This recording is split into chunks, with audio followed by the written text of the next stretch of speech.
backend, your content is tagged to the location.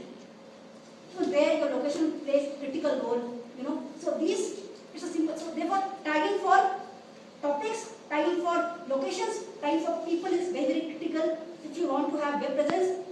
Again, think about the future. So they seem to be very simple, but they are, I call them magic words actually. Okay. Therefore, Flickr is modern site. By the way, it's asking you to do tagging. Okay, and see the way this is. You must have met Susan. Most of you have spoken to Susan. Okay, Susan maintains this photo gallery over here. It's based on, now there are views. There are different ways of what you want to show as cloud tags. One could be based on popularity. One could be based on the way people view the content. One could be based on, so there are different criteria at the back end. Okay, so that shows that this tag is the most widely used tag on my site. So also have to plan